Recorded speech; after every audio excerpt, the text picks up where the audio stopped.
start a new chapter, that is some basic concepts of chemistry. This chapter is one of the most basic concept that you will be learning for your grade 11 and 12.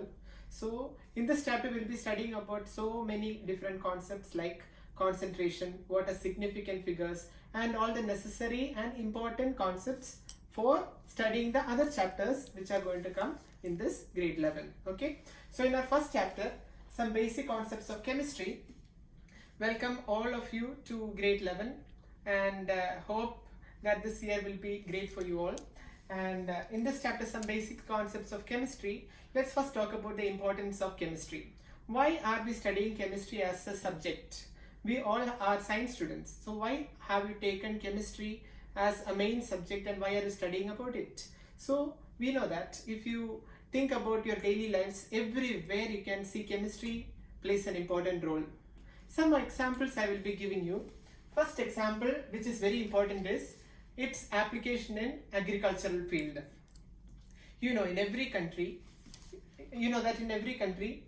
agriculture is one of the most important thing, and over there chemistry also plays an important role. Let's see what are the examples. All agricultural field.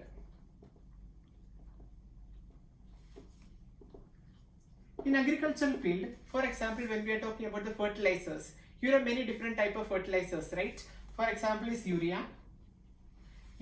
What is urea? Urea is again a chemical compound. Its formula is NH2CONH2. In grade 10, we all have learnt what are these symbols, and this overall it represents a compound. The compound is urea, which is a common name of this chemical compound. And it has so much of importance in, that. In agricultural field, it's used as a fertilizer for the plants. Now, another example is ammonium sulfate. Ammonium sulfate is an important fertilizer for the plants. You know that nitrogen plays an important role in plant physiology and plant cellular structure, everything. DNA also contain nitrogen. So similarly, ammonium sulfate. Ammonium means what? NH4 plus. Ammonium is NH4 plus. You know that ammonium ion is NH4 plus. And ammonium sulfate, in grade 10 you have already learned how to write the formula of ammonium sulfate. How was it? Ammonium NH4 plus ion and SO4 2 minus ion is sulfate. But in order to crisscross the valencies, the valency of ammonia is plus 1 and sulfate is minus 2. This crisscross, that is ammonia, you can write it as 2, and SO4 you can write it as 1. So this is a formula of ammonium sulfate. This is also an important fertilizer. Another example of fertilizers we'll see, but other examples are insecticides like DDT. DDT, I think most of you have heard this name. DDT is an important insecticide which is used to kill insects and other pests which are invading the agricultural land. DDT stands for dichloro,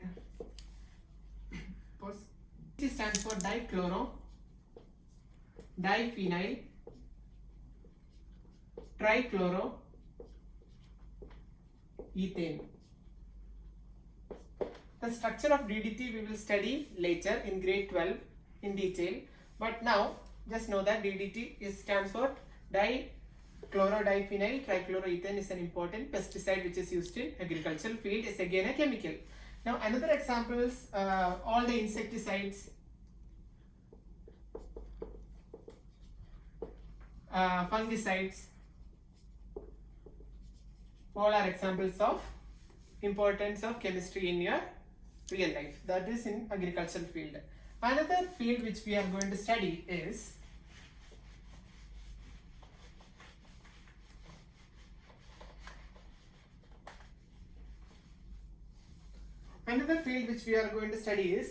application of chemistry in medical field or your health and medical field. If you are going to a hospital, you know that everything, all the medicines or the drugs which they are giving you, everything are chemicals only. So its importance is drugs or medical or syrups, everything, okay? And some important drugs or medicines, okay? Medicine. Some important drugs example are Cisplatin. It's very important that some of these examples can be asked in 1-mark sections. So cisplatin, what is cisplatin? Cisplatin is actually a chemical compound which is used for treating cancer. Cancer treatment. If you are curious, few lower classes, what is AIDS? AIDS treatment. AIDS stands for acquired immunodeficiency syndrome. You know that it is not a curable disease, but there are life-supporting drugs such as azithromycin.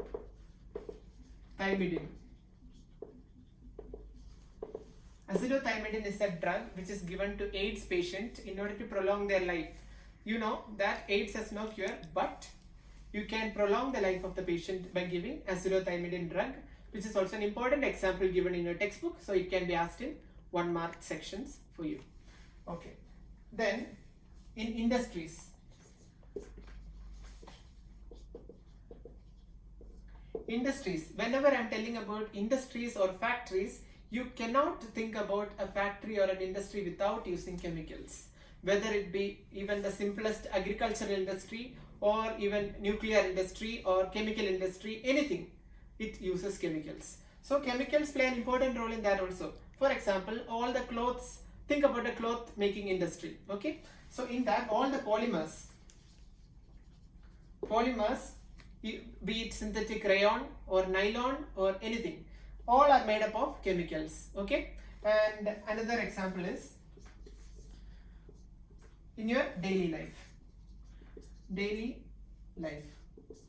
In your daily life, all the food materials which you are eating or the toothpaste which you are using, everything is composed of chemicals. Okay, so that is the first part of this chapter, and we are going to classify matter according to chemistry. According to chemistry, matter can be classified into 2 types mainly, that is physical and chemical. Physical matter as well as chemical classification of matter. Now, if you classify matter physically means what? Its appearance or the molecular overall arrangement, not going deep inside the chemical structure. Okay, we are only thinking about the factors like temperature, what is the effect on it, what is the shape of it. That's known as physical. Physical, on classifying matter according to physical, you can classify into 3 types. First classification is solid, second is liquid, and third is gas. This you have already studied in your lower classes. Now solid, if I am telling you, what is an example? All the solid objects, if be it any stone or anything. Okay, it's solid. Liquid, you already know, very familiar with liquid objects, as well as gas.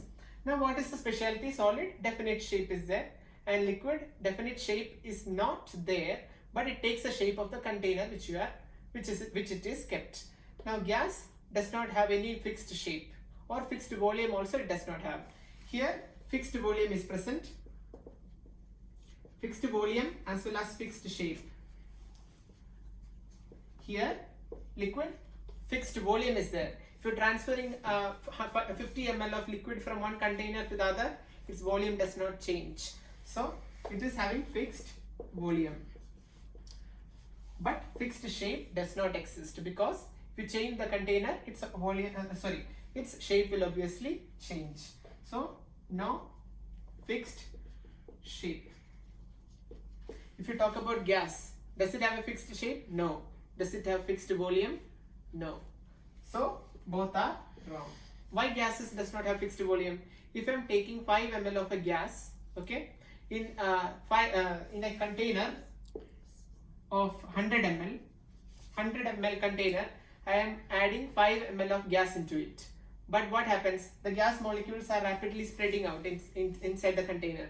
So the gas occupies a volume of 100 ml. Okay. If I am transferring that same gas into this room, the gas occupies the volume of the room. But the only difference is that the particles get far apart. Only that much. Okay. Then classifying substances according to chemically, you can classify into pure substances, that is pure substance and mixtures. Pure substances and mixtures. See, you can see a transition between physical and chemical classification. Here we are talking about the purity of the substance, whether it is highly pure substance or it is impure, or it is composed of various mixtures or mixing of various pure substances to form mixtures. So pure substances in chemistry you can again classify into two types. One is compound, the other classification is element. Element and compound are the two classification of pure substances. Element example, you have already studied in grade 10 the different periodic tables, Mendeleev's periodic table and many other types of periodic tables which were coming before that. So elements, you must be familiar with some of the elements. So elements like hydrogen, helium, lithium, beryllium, boron, etc. All the elements, if I am telling you, it will be around 119 elements, I think. So elements all are having their unique identity. Hydrogen behaves like hydrogen only. Whether if you are taking in any other room or any other place, hydrogen atoms always behave as hydrogen atoms. So element is in the pure state. Whereas compounds are formed when elements are reacting to form an entity. That entity is known as a compound.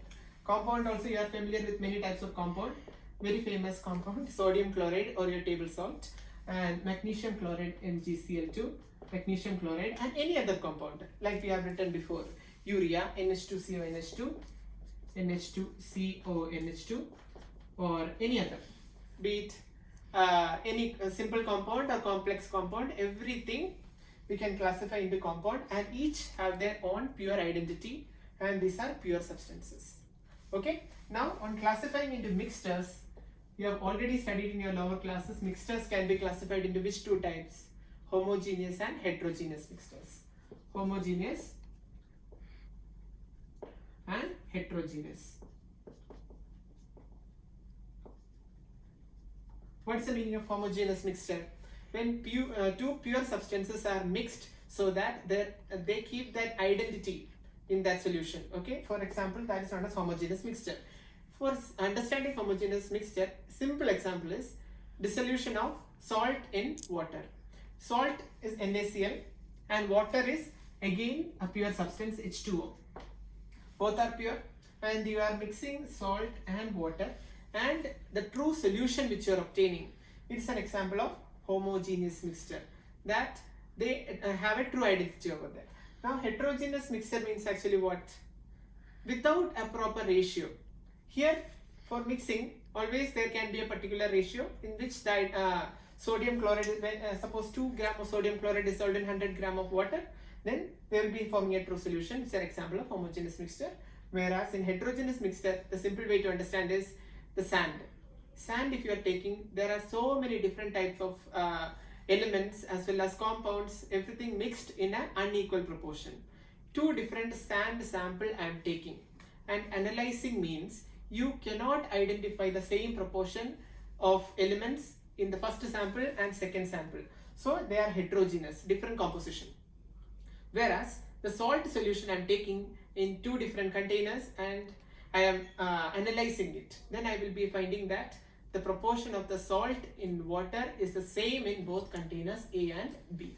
So this is example of homogeneous and heterogeneous mixture, and this is how you classify matter according to chemistry.